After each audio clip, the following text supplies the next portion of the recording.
Hey everybody, Art13131 here, and we are still in week 6. We're going to talk about assignment number 15 and 16. Also, I want to mention that the midterm presentation, I've talked about it and mentioned it in several videos, and also sent an email out. I will send a final email out later today. It is due today. I originally opened up the assignment a week and a half ago. So you've had a week and a half to submit your midterm presentation to the assignment midterm presentation on Canvas under this course. So look for that. If you're having difficulty, let me know.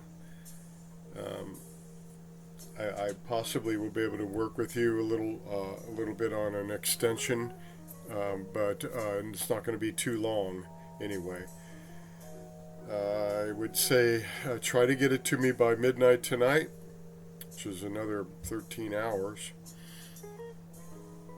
and or contact me that you're having difficulty with something, and we'll work it out. Okay, but that's really what I prefer, is that we had it in by tonight. Okay. Midterm presentation is a PowerPoint, Google Slides, or a video you make, YouTube video like I'm making here, on either an artist, art style, art movement, maybe an art technique, something in art. Maybe something out of art history you want to talk about.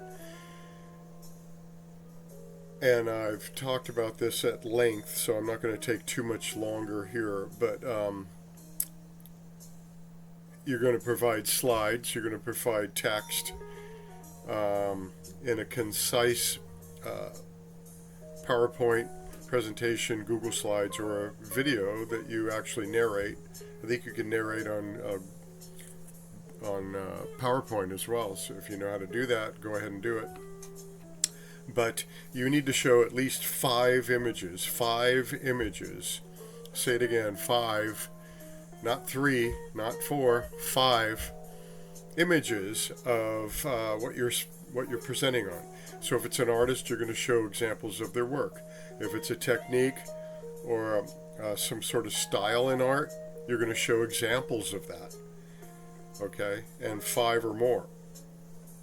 If it's an art movement, then you're going to give examples of that movement using several different artists that did artwork within that movement.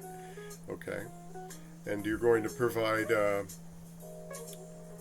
text. Unless you're narrating, you can speak a little bit more about it and provide maybe bullet points to talk about.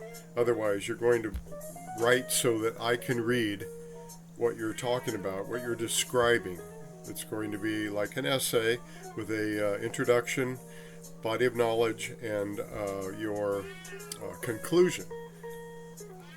Okay, and also you're going to be providing your own artwork on the subject, or that relates to your subject. Okay, relates to what you're presenting on. So if it's an artist you're doing, then you're going to do an example of their artwork, but it's your artwork and it's something you did this term. Okay? And same thing with an art technique or a style. You're going to do your own take on that style or that technique and provide, create, produce one artwork and include that in your presentation so I see it. Without that, you're going to be marked down in a grade. So you really need to provide that in your presentation, okay? This can be a drawing or a painting, or if it's something else out of class that you do that you want to present on, lots of different things in art. Cake art, makeup art, tattoo art, jewelry art, fashion art, costume art, performance art. Lots of things, and then, ceramics, woodwork, metalwork, forging swords. I had somebody do once. Various things in art that you could be doing And if you do your own artwork with that, show that artwork, okay? Show some of that artwork in your presentation, okay? And that's basically it. If you give me an email and you have questions, I'll answer up. And otherwise, I've talked about this in several videos that I provided in the last week and a half, okay?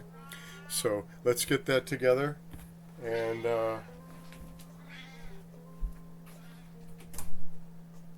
should have it by tonight, unless you're having difficulty. Then let me know what that difficulty is, and I can work with you somehow. Okay, let's talk about number 15, which is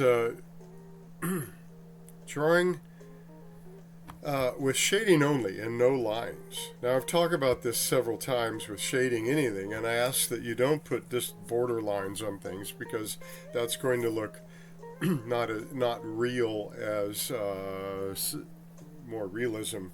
There's really no border lines around anything, and or showing edges. You don't really need them if you're using shading. And if you're looking at an object, or maybe it's even a landscape or a house or something, there's really not a lot of lines, or if any lines. It's just that shading meets other shading. There's no border lines drawn on everything. And certainly, whatever you pick here to draw in this project, this assignment, don't pick something with lines on it that you're going to have to work around. So pick something without. Some examples of that. I will pick this rose because it's really shading. This is kind of a scratchy technique on shading here. Maybe this one's a little bit better. That's kind of a stippling. So these are kind of ink drawings. But anyway, let me see if I can find something in graphite.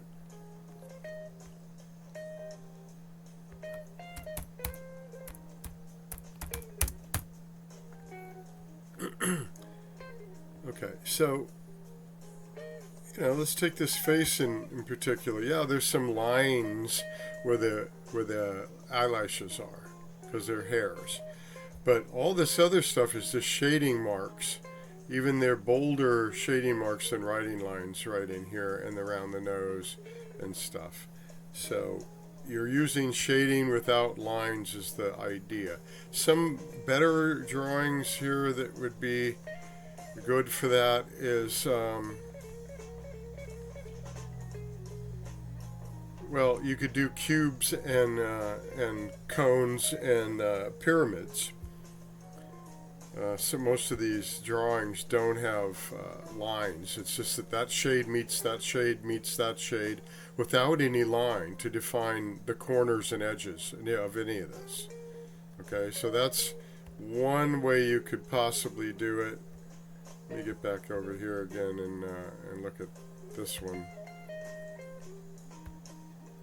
Not going to show it to me. And this one, there's a little bit of a shadow line on the bottom there, but most of this does not have a line around the cylinder and the cube and the ball. Let me find a better one.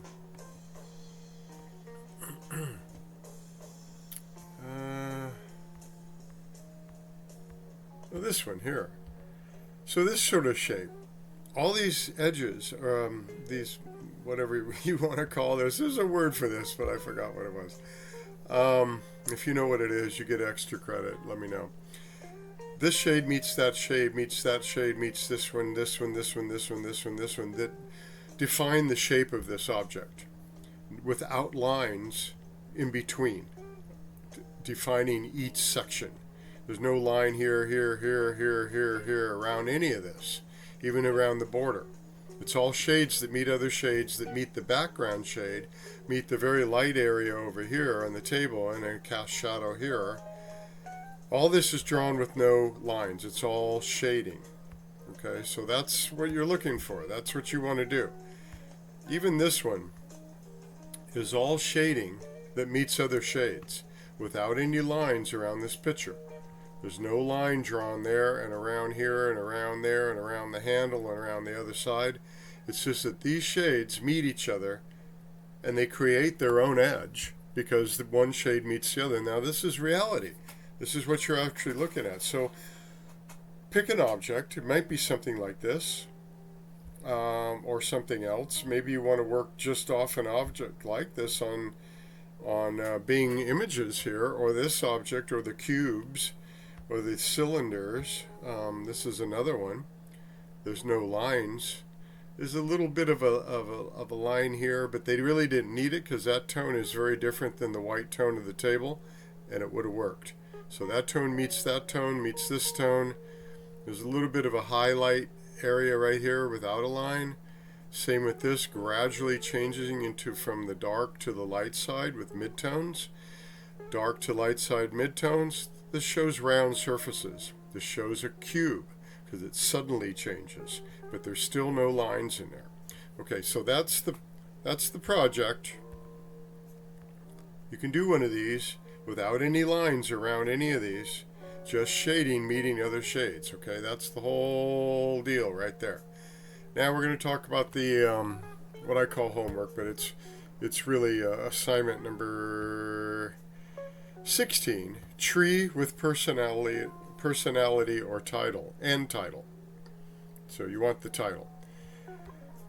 I put in tree drawings with young, strong personality, and it came up with all this stuff. So maybe it's a really thick tree with thick branches, and maybe an older tree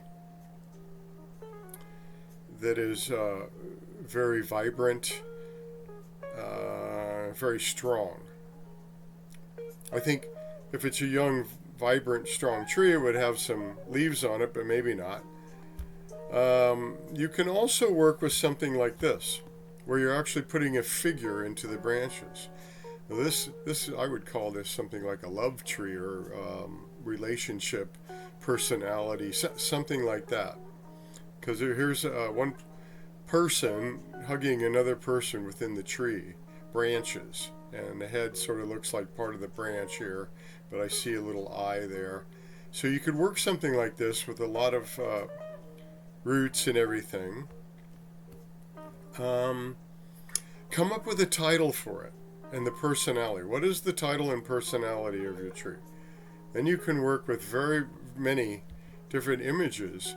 Now here's some more like spooky ones, right? You could do spooky tree too. Halloween sort of horror tree, okay? That's a personality. This one sort of just has a person's figure in it, but their bark is in there and it's shaded, right? So you're going to shade it.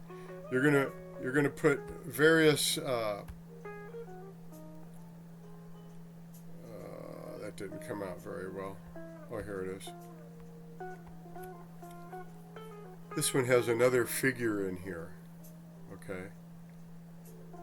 It's kind of floating around without being in the ground. I'll leave it open for a little bit of abstract surrealism with this one.